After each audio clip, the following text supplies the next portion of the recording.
नमस्कार, स्वागत है आपका और आप देख रहे हैं अपना YouTube चैनल रीमेक एडुपाथ। एचआरएमएस पर किन किन छुट्टियों के लिए आवेदन किया जा सकता है और कैसे, इस वीडियो के माध्यम से हम आपको बताने जा रहे हैं।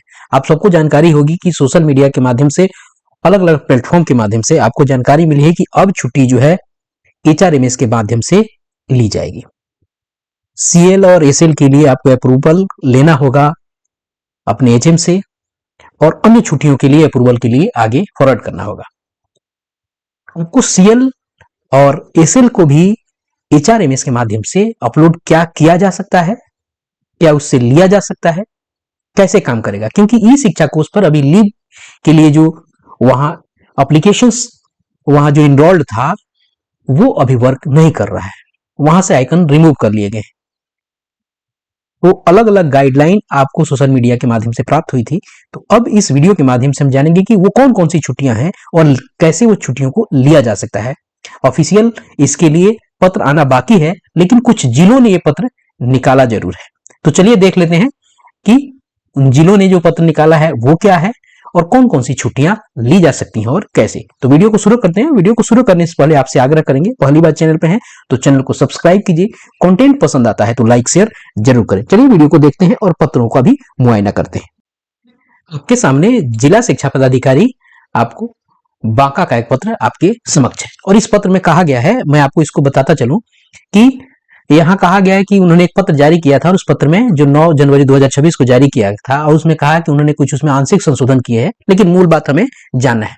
उसमें कहा गया है कि आकस्मिक अवकाश और विशेषावकाश सिर्फ जो महिला शिक्षिकाओं को मिलता है को छोड़कर शेष सभी प्रकार के अवकाश का आवेदन एचआरएमएस पोर्टल के माध्यम से समर्पित किए जाएंगे तथा प्रधानाध्यापक और प्रधान शिक्षक द्वारा अग्रसारित आवेदन एचआरएमएस पोर्टल पर अपलोड करना सुनिश्चित करेंगे। इसके लेके आपको आदेश जारी हुआ था। इसमें कहा गया था कि आपको जो सीएल है और एसएल है इसको छोड़कर सभी प्रकार के जो अवकाश है वो एचआरएमएस पोर्टल पर आपको लिए जाएंगे और जो अग्रसारण जो होगा एचआरएमएस के माध्यम से अपलोड किए जाएंगे और जो अग्रसारण होगा वो प्रधान शिक्षक और प्रधानाध्यापक के द्वारा किए जाएंगे। क्लियर है। और उसके अलावा इसमें आगे भी कहा गया है कि इसके अतिरिक्त ई शिक्षा कोष पर विद्यालय आईडी से सभी प्रकार के अवकाश की जानकारी विद्यालय प्रधान के द्वारा स्वयं के स्तर से दर्ज की जाएगी। अब विद्यालय की आईडी होती है शिक्षकों की आईडी के अलावा। खैर यहाँ हमको जानना है कि एचआरएमएस पोर्टल पर अब जो छुट्टियां है वो ली जाएंगी। तो चलिए देखते हैं वो कौन कौन सी छुट्टियां हैं और कैसे ली जाएंगी एचआरएमएस पोर्टल के माध्यम से। क्या वहां एसएल और सीएल का भी ऑप्शन है, ये भी हमको देखना है। चलिए देखते हैं कि कैसे हम लेंगे। सबसे पहले हमको करना क्या होगा कि आपको जाना होगा एचआरएमएस की वेबसाइट पर। एचआरएमएस की वेबसाइट पर जब जाइएगा तो आपको लॉगिन करना होगा। जब एचआरएमएस की वेबसाइट को आप ओपन करेंगे, जो एचआरएमएस का वेबसाइट है मैं आपको बता देता हूं, ये एचआरएमएस का वेबसाइट ये है hrmsbihar.gov.in। इस पे जब जाएंगे तो आपको लॉगिन पेज पे चले जाएंगे। अब लॉगिन पेज पे क्या होगा, आप दो तरीके से वहां लॉगिन कर सकते हैं। आपके पास यूजर नेम होगा तो यूजर नेम और पासवर्ड होगा तो यूजर नेम पासवर्ड डाल के आप लॉगिन वहां से कर सकते हैं। अगर आपके पास पासवर्ड नहीं है तो आप ओटीपी के माध्यम से यहां जा सकते हैं। ध्यान रखिएगा यहाँ पासवर्ड लिखा हुआ है, यहाँ ओटीपी है। तो पासवर्ड है तो ये वाला से आप लॉगिन कर सकते हैं। अगर पासवर्ड याद नहीं है तो बाई ओटीपी कर सकते हैं। तो बाई ओटीपी में करेंगे तो आप यूजर नेम डालेंगे और यूजर नेम डालने के बाद आप आगे जब सेंड ओटीपी करेंगे तो ओटीपी कहां आएगा, ओटीपी आएगा आपके मोबाइल पे। जैसे वहां सेंड करेंगे मोबाइल पे ओटीपी आ जाएगा और वो कौन से मोबाइल पे आएगा, जो मोबाइल वहां रजिस्टर्ड होगा। तो ओटीपी डालिए और यहां से लॉगिन हो जाइए। क्लियर है। अब बात आती है कि आपके पास यूजर नेम था, आप लॉगिन कर गए। मान लीजिए कि आपके पास यूजर नेम है ही नहीं, तब कैसे करेंगे। यहां तो आपने लॉगिन कर लिया, लॉगिन हो गए आप, अब यूजर नेम आप भूल जाते हैं, तब उस स्थिति में क्या होगा। आपको ध्यान देना होगा कि इसी लॉगिन पेज पे यहां नीचे एक चीज दिया हुआ है, फॉरगेट यूजर नेम। यहां मैं आपको बताता हूं फॉरगेट यूजर नेम। अब आपको वहां क्लिक करना है। क्योंकि प्रोसेस सबको जानना जरूरी है, कुछ लोग इस पे फ्रीक्वेंटली विजिट नहीं करते हैं ये चीजें, इसलिए वो भूल जाते हैं। अब यूजर नेम आपको पता नहीं है तो वहां फॉरगेट यूजर नेम पे कीजिए और जैसे कीजिएगा आपको आ जाएगा आपके स्क्रीन पे इंटर मोबाइल नंबर। अब यहाँ आप क्या करेंगे, मोबाइल नंबर को आप इंटर करेंगे और मोबाइल जब इंटर करेंगे तो ये आपको कहेगा गेट यूजर नेम। अब आप यहां से यूजर नेम को आप पाने के लिए गेट यूजर नेम पे क्लिक कर दीजिएगा, यूजर नेम पे क्लिक कीजिएगा। अब क्या होगा कि एसएमएस के माध्यम से आपके मोबाइल पर इस तरह से चला जाएगा। यूजर आईडी यहां आपको डेमो में दिया गया है, यूजर आईडी 6 आपको अंकों का हो जाएगा और बिहार गवर्नमेंट की तरफ से आया हुआ इस तरह से वो दिख जाएगा। अब आपके पास यूजर नेम हो गया, आप पासवर्ड वहां डाल के चेंज कर सकते हैं। पासवर्ड चेंज करने के लिए आपको ध्यान रखना होगा कि 8 से 16 कैरेक्टर का होना चाहिए, एक स्पेशल कैरेक्टर होना चाहिए, एक संख्या होनी चाहिए और एक बड़ा और एक छोटा जरूर उसमें अंक होना चाहिए। इस तरह से आपके पास लॉगिन आईडी और पासवर्ड हो गया, आप लॉगिन कर गए। अब जब आप लॉगिन कर गए तो आप आ गए एचआरएमएस के पोर्टल पे। एचआरएमएस के पोर्टल पे जब आइएगा तब वहां उसके होम पेज पे, जैसे आप उसके होम पेज पे जाइएगा या डैशबोर्ड आप कर सकते हैं आप अपने, तो डैशबोर्ड पे जब आइएगा तो इस साइड में आपको कई सारे आपको टैब दिखेंगे। एक आपको यहाँ दिख रहा है सेल्फ सर्विस दिख रहा है, सेल्फ आपको सर्विस बुक रिपोर्ट्स दिख रहा है, इनरोलमेंट फॉर पेंशन दिख रहा है, यहाँ अदर्स दिख रहा है। अब आप कुछ पे ध्यान आपको न देकर आपको ध्यान देना है सेल्फ सर्विस पे। सेल्फ सर्विस पे आपको ध्यान देना। अब सेल्फ सर्विस पे क्लिक करके अब हम आगे बढ़ेंगे। सेल्फ सर्विस पे जब क्लिक करेंगे तो हमारे सामने कई सारे ऑप्शन खुल के आ जाएंगे। अब हमारे सामने जो ऑप्शन दिख रहा है, तो बहुत सारे ऑप्शन दिख रहा है, लेकिन तीर यहाँ लगाया हुआ है और तीर किस पे लगाया हुआ है, लीव रिक्वेस्ट पर।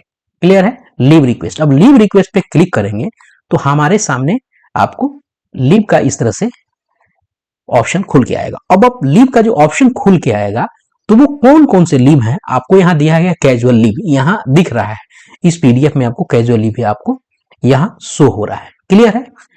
अब आप कौन कौन से लीव मिलते हैं यहाँ पे आप क्लिक करेंगे तो वहां से दिखेगा। तो अब चलिए मैं आपको बताता हूं कि कौन कौन से लीव आपको इससे लिए जा सकते हैं।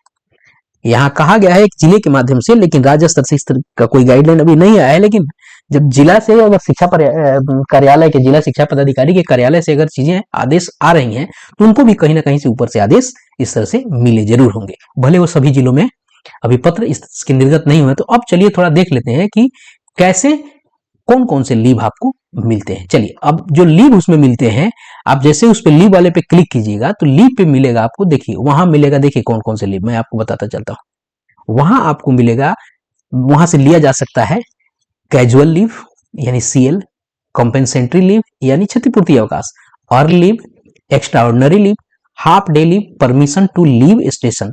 उसके बाद है दूसरे पेज पे चलते हैं, दूसरे पेज पे चलते हैं, थोड़ा सा छुप गया है इसलिए हम दूसरे पेज पे चल के दिखा सकते हैं कौन कौन सा और लीव जो हमको दिख रहा था कि permission to leave station, restricted holidays और स्पेशल लीव फॉर ह्यूमन। ये लीव आप एचआरएमएस के माध्यम से ले सकते हैं। अभी कहा गया है कि जो स्पेशल लीव जो है और सीएल जो है वो लिया जा सकता है, आपको लिया जा सकता है, नहीं लिया जाएगा आपको जो एचएम और एचटी के माध्यम से, उनके माध्यम से लिया जाएगा। एचआरएमएस के माध्यम से वो अभी नहीं लिया जाएगा, जो बाका के पत्र के आधार पे। तो ये हम लोगों ने अभी जाना कि एचआरएमएस में इन प्रकार के लीव लिए जा सकते हैं। चलिए इसको आवेदन कैसे करेंगे उसी क्रम में हम देख लेते हैं आवेदन करने के। अब हम यहां आगे मान लिया सीएल यूज कर लिया। सीएल चूंकि इससे लेने के लिए अभी बात नहीं की जा रही है, लेकिन एक उदाहरण के तौर पे हम लेते हैं कि यहाँ सीएल हमने चूज कर लिया। सीएल चूज कर लिया, उसके बाद कब से कब आपको लेना है, यानी फोरनून यानी सवेरे से लेना है या आफ्टरनून में लेना है, कब तक लेना है और कब तक लेना है, आपको सवेरे तक लेना है कि आफ्टरनून में। ध्यान रखिए ये फोरनून ये पूर्वाहन हो गया, ये अपराहन हो गया। कभी भी छुट्टी ली जाती है वो पूर्वाहन में ली जाती है और अपराहन तक ली जाती है, ये कहानी है। चलिए इसमें कर लेंगे। हमने यहाँ एक 12 जनवरी चूज किया है, 12 से 12 जनवरी चूज किया है, एक दिन यहाँ दिखा रहा है, ये आपको प्रीफिक्स डेट हो गया, यानी पहले का कोई छुट्टी अगर है तो वो है। यहाँ है परमिशन टू लीव स्टेशन, इसको क्लिक कर देंगे। अगर आप मुख्यालय से बाहर जा रहे हैं तो आप इसके माध्यम से जा सकते हैं। उसके बाद आप क्या करेंगे, सेव एज ड्राफ्ट कर देंगे। जैसे सेव एज ड्राफ्ट करेंगे आपके सामने कुछ चीजें आ जाएंगी। ये आ जाएगा employee leave request successfully created with reference number. अब रेफरेंस नंबर आपके सामने आ जाएगा। अब आपको क्या करना है, इस रेफरेंस नंबर को नोट कर लेना है। क्लियर है। जब नोट कर लेंगे उसके बाद आपको आगे आएगा अपडेट करने के, और जब वो चीजें हो जाएंगी अब उसके बाद एडिशनल इंफॉर्मेशन में आपको वहां आगे जाए। जैसे वो होगा उसके बाद एडिशनल इंफॉर्मेशन में क्या होगा, डॉक्यूमेंट नेम, जो अग्रसारित जो पत्र है वहां से, मान लीजिए कि ये आपको ये सेव एज ड्राफ्ट हो गया, ठीक है। इसके बाद ड्राफ्ट हो गया, अब आपको क्या करना है, इसको आगे भेजना होगा। अब जब दस्तावेज अपलोड करने की बात है, यहां से रेफरेंस नंबर जनरेट हो गया। अब अपने ड्राफ्ट को सहेजने और संदर्भ संख्या को प्राप्त करने के बाद आपको आवेदन की मंजूरी के लिए संबंधित अधिकारी को ये भेजना होगा। अब क्लियर है। अब आपको क्या करना पड़ेगा, जो पत्र है आवेदन के लिए जो आपने दिया है, जिसे अग्रसारित आपने कराया है, अब उसको क्या कीजिएगा, स्कैन करना है। अब स्कैन करके आपको क्या करना है, आपको यहाँ चूज फाइल करके अपने मोबाइल लैपटॉप में जो जहां भी रखा हो चूज फाइल करके यहाँ से आपको यहाँ अपलोड कर देना है। उसके बाद यहाँ ऐड करके उसको जोड़ देना है। अब उसके बाद इसको सेंड टू किसको, इसको भेजना है। जैसे आप ओपन करेंगे डीओ सर को भेज देना है। यहाँ से डीओ के ऑप्शन खुलेंगे और कुछ आपको रिमार्क्स अगर लिखने हैं तो आप यहाँ अंदर लिख सकते हैं और इसको आप क्या करेंगे, फॉरवर्ड कर देंगे। ठीक है, यहां से फॉरवर्ड कर देंगे, वो आगे की तरफ चला जाएगा। यह था आपको आवेदन कैसे करने का तरीका जो एचआरएमएस के माध्यम से। तो इस वीडियो के माध्यम से हमने जाना कि कौन कौन से आपको लीव एचआरएमएस के माध्यम से लिए जा सकते हैं। तो इस वीडियो में इतना ही, मिलते हैं जल्दी ही नए कंटेंट और नए इन्फॉर्मेशन के साथ। तब तक ख्याल रखें। जय हिंद।